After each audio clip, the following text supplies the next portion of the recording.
Tierra adentro, y por eso su nombre, nos preocupamos no solamente de los gerentes, no solamente de las empresas, que nos importan mucho. Nos importan además porque generan empleo, prosperidad, crecimiento, desarrollo. Nos preocupa la gente. Por eso es que el año pasado hemos recorrido, les hemos presentado más de 30 reportajes mostrando a la gente de verdad de diferentes zonas del Perú y cómo esta ha sido tocada, digamos, por el crecimiento, el desarrollo de las empresas públicas y privadas. En ese contexto, hoy hemos querido invitar a alguien que está de visita en el Perú y que es una persona que realmente admiramos y apreciamos mucho. Se trata del historiador José Luis Renique. Les cuento rapidito, José Luis Renique es historiador egresado de la Pontificia Universidad Católica del Perú y de la Universidad de Columbia de Nueva York. Desde 1991 es profesor del Lehman College y del Centro de Graduados de la Universidad de la Ciudad de Nueva York. Entre sus publicaciones figuran Los sueños de la sierra, La voluntad encarcelada, La batalla por Puno y la Revolución peruana, entre otras. Además, José Luis Renique está trabajando en este momento la compilación de las obras completas del gran Julio Kotler, que fue su maestro. Y con él vamos a hablar hoy para reflexionar sobre el Perú. Buenas noches y bienvenido, José. Buenas noches, gracias por la invitación. Encantado de que estés aquí además. Hace pocos días el alcalde de Lima, nuestro alcalde Rafael López Aliaga, tuvo una desatinada frase con un colega y dijo, no jodan, ¿no? Refiriéndose a que no quería que lo molestaran porque no había plata, no había encontrado ni un mango, según él, en el municipio. Pero bueno. Esto me hizo recordar, obviamente, la conversación famosa, la frase de Zabalita en la conversación en la catedral, que claro, hay millas de distancia, ¿no es cierto? Pero en vez de preguntarle, José Luis, ¿cuándo se jodió el Perú?, que es una pregunta casi de cajón, yo quería preguntarle por qué los peruanos sienten que estamos siempre jodidos. Mire, Oscar, Basadre hablaba de la literatura de la desilusión, que la podríamos equiparar como un antecedente de esa actitud. A mí lo que en realidad me preocupa es que de alguna manera estamos en un momento Zabalita de la historia del Perú.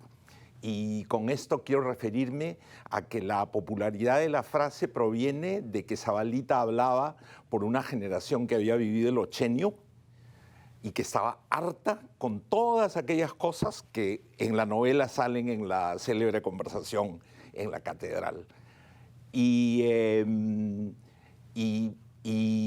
creo que han pasado más de 60 años de esta frase y su relevancia proviene de que seguimos encontrándola como una frase útil para referirnos al Perú. Sí.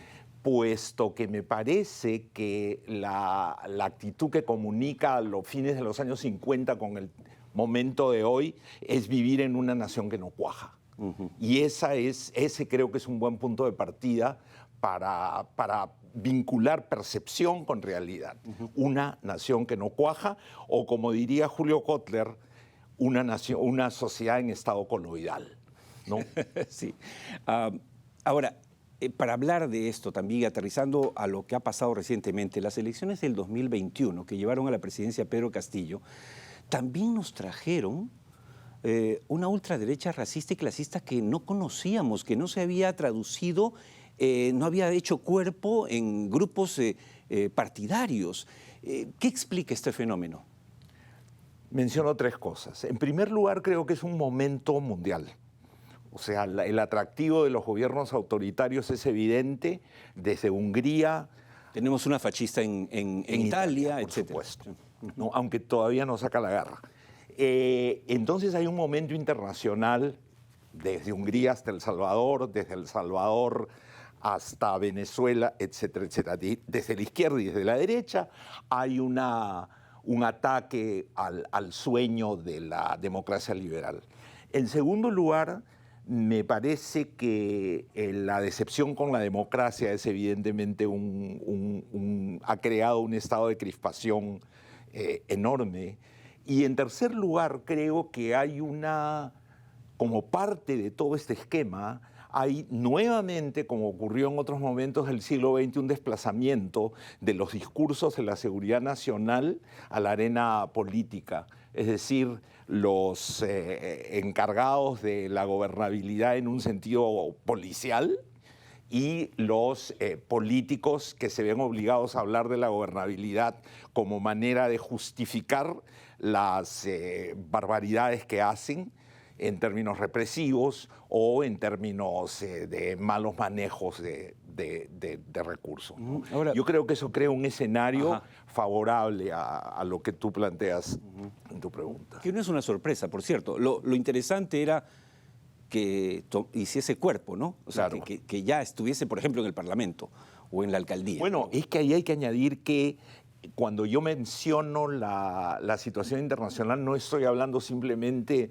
de una especie de trasfondo, sino que estoy hablando de acciones efectivas de oferta y difusión del discurso más derechista a través de seminarios, conferencias, etcétera, etcétera. Bueno, yo creo que no vivíamos tratando de tomar el Capitolio, o sea, nunca se ve. Exactamente, no teníamos una coyuntura de ese tipo hace mucho tiempo, ¿no? Donde haya una desembosada defensa de la idea de una derecha radical con argumentos que básicamente incitan a favorecer un modelo de gobierno autoritario. Ahora, no digo nada nuevo si comentamos que el Perú exige hoy, más que nunca, unión, diálogo, encuentro. Pero lo triste, lo preocupante es que parece que, digamos, nuestra clase política promueve todo lo contrario. Más bien desunión, ataques, estigmatización del adversario. ¿A dónde estamos yendo con esto? Bueno, creo que eres muy generoso al hablar de una clase política, ¿no? Porque creo que en realidad, de diversas maneras, como reacción a lo que ha venido ocurriendo desde el año 90 en el Perú, que es la definición de un modelo que haga de gobernabilidad en el Perú,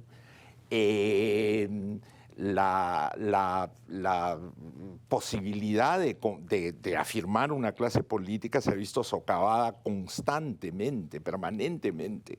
Y esto lleva, como tú sabes bien, a una cadena de efectos que van desde el deterioro de la moral pública, ¿no?, hasta una sensación, la sensación Pepe el Vivo, ¿no?, que conocemos, o sea que hay que hacerla ya, un exitismo, como dirían los argentinos, ¿no? Y eso creo que es exactamente lo contrario del tipo de cultura política que imaginaron los clásicos del liberalismo, ¿no? Donde hablaban de confianza, de solidez moral, el gobierno de los más iluminados, de los más sabios, etcétera, ¿no? Y eso se planteó en el mundo y en el Perú. En el Perú, una serie de pensadores, de conservadores, planteaban la necesidad de establecer una continuidad que permitiera la construcción de una clase política en reemplazo de los caudillos, de los gamonales, de los oportunistas que engendró la República Aristocrática, que fue nuestro mejor momento democrático, relativamente hablando, dentro del siglo XX, pero cuyos pies estaban enterrados en un país semifeudal donde gobernaba el latifundio, etcétera, etcétera. José Luis, usted ha escrito La batalla por Puno, ¿no? Sí. Para algunos es usted algo así como un punólogo, si es que se me permite la expresión. Y por eso le pregunto lo siguiente, a propósito de todas las revueltas.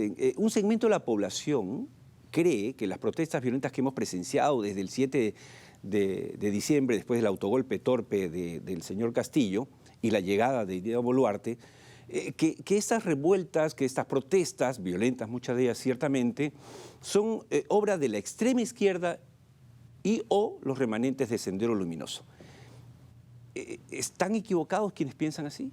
Mira, yo ahí no me entro en el debate político del momento y de las intervenciones que he tenido antes derivo unas 2 o 3 ideas que me parecen importantes. En primer lugar, la idea de que hacia los años 90, en el contexto del conflicto interno, se está definiendo cómo hacer el Perú gobernable y se está delineando este modelo cuyo primer representante fue Fujimori y que ahora reaparece tras la imagen de la presidenta Boluarte, ¿no? En segundo lugar, yo me refería a esta intromisión de los discursos de seguridad en el terreno democrático. Lo fue Velasco, evidentemente, pero ahora es una incursión donde en el arsenal de batalla de la gente de seguridad está el tema de la posverdad, ¿no? Y la idea esta posmoderna de la narrativa, ¿no? Controlar la narrativa. Y eso es lo que hemos visto, ¿no? Yo anteayer me he enterado que el Perú vivió en las últimas semanas, cito a la presidenta de la República, una asonada financiada por el narcotráfico que dejó 50 muertos. Es una manera, evidentemente, del reino de la posverdad. Sí, claro. ¿No? Y yo siento que me estoy enterando. Sí. Y si la presidenta habla en esos términos, creo que es una especie de carta blanca para hacer de la posverdad una práctica a todos los niveles. Claro, ahí la duda que uno tiene es si ella cree eso o quiere hacernos creer que cree eso. Bueno, en cualquiera de los dos casos es peligroso porque, claro, estamos tratando de tender puentes con el otro Perú, con el Perú olvidado que existe, y creo que cada vez más empresarios son conscientes de eso y muchos de los que nos están viendo lo son también. Y entonces negar esa realidad y crear, tratar de inventar... Permíteme una acotación. Una dimensión de la polarización es la que tú has presentado, ¿no? Unos creen esto, otros creen lo otro, pero es peor todavía porque muchos creen que las movilizaciones de protesta, con todos los problemas que acarrearon, porque no somos Suiza, somos el Perú, eran una oportunidad, ¿no? Sí. Y del otro lado también se cree que un grado... Yo creo que todavía lo son. Yo creo que todavía lo son. No pero para completar la idea, del otro lado se cree que era una oportunidad de escarmiento, sí, de una oportunidad de demostrar que había voluntad de mano dura. Y ese es el problema, porque inaugura, y ese es uno de los grandes riesgos que yo veo hacia adelante, porque tu pregunta incluye esa dimensión, el de entrar en una repetición de nuestro siglo XX. Hay una suerte de pensamiento Bukele que está rondando el mundo y que también parece querer aterrizar en Perú, ¿no? Necesitamos ir a El Salvador. Nosotros nos pasamos más de la mitad del siglo XX en una especie de sorda guerra civil. O sea, ¿se han olvidado? ¿Alguien tiene interés en no recordar que se gobernó con estado de excepción, que hubo un pequeño paréntesis democrático, que cuando entró Rodríguez se dijo que el Perú había regresado a la normalidad, etcétera, etcétera, etcétera? Por eso la labor del historiador es eso, no es la memoria, es recordar. Ahora que hojeaba justamente el libro Imaginar la Nación, quisiera leerle a los amigos televidentes un pedacito del epílogo de José Luis Renique, a ver si me sigue el director. La soledad de González Prada en el Cerro El Pino o su apabullante tristeza al entrar a una Lima sembrada de banderas foráneas, las penas patrióticas del juez escritor López Albújar, aireadas en la ambigüedad y sus tenebrosos personajes indios, la destruida imprenta de Clorinda Mato en la antesala de un exilio interminable, imágenes de un tiempo de quebranto y disolución, dice Renique. Para terminar preguntando, ¿cómo? ¿Desde dónde? ¿Con qué términos escribir sobre nosotros en una era en que había colapsado todo marco referencial para pensar la nación? ¿Cómo narrar la nación desde una herida abierta? ¿El Perú es una herida abierta? El Perú es una nación que se construyó sobre una gran falla geológica que incitó preguntas diversas. Para unos era cómo derrotar la sierra, para otros era cómo hacer para que la sierra renueve su grandiosidad histórica, y así fuimos caminando con ciclos, con altas y bajas de grandeza. Recuerda que hace muy poco hablábamos del Perú como parte del primer mundo, y mira todo lo que nos ha venido.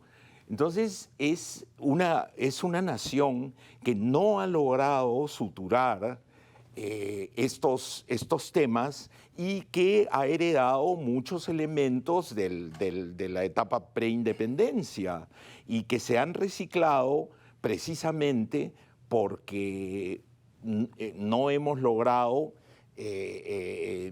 construir una cultura democrática de confianza, de diálogo, etcétera, y las autoridades de hoy pueden todavía salir a la televisión a anunciar diálogo y al mismo tiempo matar. Entonces estamos exactamente en los mismos dilemas del Zabalita de los años 50 y del Jorge Basadre de los años 30, que se cita tanto. El Perú, problema y posibilidad. Y nadie recuerda, ahorita vamos a cumplir 100 años de que se redactó esa frase. Entonces ya no tiene sentido esa frase. O sea, la posibilidad nos tomó más de 100 años y nos sigue agarrando con los pantalones abajo. Claro, ¿no? Y encima de eso tampoco se recuerda, y con esto no quiero jugar al apóstata, sino simplemente recordar un hecho, la frase final del libro donde donde Basadre habló de Perú, problema y posibilidad, decía que el futuro del Perú iba a ser socialista. Y con lo único que quiero decir no es que don Jorge era parte de la Tercera Internacional, sino decir simplemente que había utopía, que había sueño, que había perspectiva, llámese socialismo, lo que fuere, eso permitía hablar de posibilidad. Hoy día, ¿de qué posibilidad podemos hablar? ¿De un gobierno autoritario? Eso es una posibilidad. Queremos ser Bukele, queremos repetir la barbarie que ocurre en otras partes del mundo. Claro, ya el Perú más que sueño es una pesadilla en los últimos tiempos. Pero ahora, ¿usted cree, José Luis, que en el Perú, porque lo he escuchado, tenemos que estar peor para estar mejor? Por ejemplo, teníamos que estar peor, entre comillas, con una dictadura militar de Velasco para estar mejor, para que cambiaran las cosas en el Perú. Tuvimos que enfrentar al Sendero Luminoso y salir del Sendero Luminoso para estar un poco mejor. Tuvimos que superar la hiperinflación y estar peor con Alan García, primera parte, para descubrir que el aparato estatal era corrupto, ineficiente. Y claro, ya nos hemos ido al otro extremo, pero vamos, tenemos que estar peor, o sea, tenemos que resignarnos a estar al filo, al borde del abismo siempre en el Perú. Bueno, como tú sabes bien, tocar fondo para rebotar es una metodología propia de las personas que viven en el reino de la improvisación, ¿no? Y como no hemos encontrado la manera de generar, ha habido pocos líderes en este país que se han hecho la pregunta, ¿cómo hago para comprometer a los empresarios, a la burguesía peruana en el proyecto de una construcción nacional? Uno de ellos fue Leguía, maldecido por la izquierda, denostado por la derecha, etc. El otro fue Velasco, ¿no? Y después de ambos lo que ha venido es un modelo, reitero una vez más, que parece que los textos que usa para hablar del futuro del Perú son los textos de la Guerra Fría, los textos de la Escuela de las Américas en Panamá. Basta escuchar a los exoficiales de Marina que ahora fungen de parlamentarios para empaparse de cómo conciben la democracia. Exclusión por aquí, desalojo por allá, impedir disparos, por supuesto. Ese es el siglo XX peruano. Sí, pues. Esa guerra civil sorda basada en la proscripción del APRA. ¿Lo vamos a repetir una vez más? Sí. No, escuchándolo, José Luis, uno parece que efectivamente, y bueno, ¿quién mejor que usted que vive día y noche revisando la historia del Perú? Y parece que no hubiese pasado. Efectivamente, uno relee cosas y parece que no hubiesen pasado esos 100 años de la frase de... Exactamente.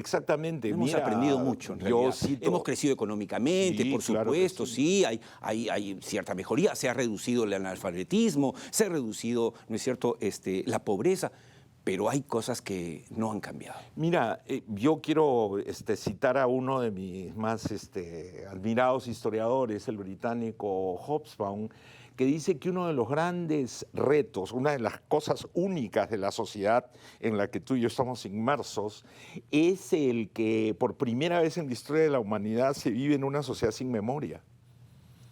Y eso es terrible, y todos estamos al tanto de los fenómenos tecnológicos e ideológicos que hacen que hayamos llegado a ese punto. Y por eso yo personalmente siento que de mi trabajo académico, que sí, lo digo de una manera muy directa, me mantuvo a mí por mucho tiempo en mi vida en una Torre de Marfil, me hace salir y tener el privilegio de estar aquí contigo para contar cuáles son las conclusiones de mi Felizmente trabajo. hay gente como usted, José Luis, que nos va a evitar, ¿no?, que va a ser este memorex, ¿no es cierto?, para que no nos olvidemos de quiénes somos, dónde estamos y hacia dónde vamos. Eso es importante. Ojalá. Yo le agradezco además que haya venido aquí porque sé que no da entrevistas a la televisión peruana desde hace mucho tiempo y me alegra que haya sido tierra adentro el lugar para este reencuentro. Muchas gracias.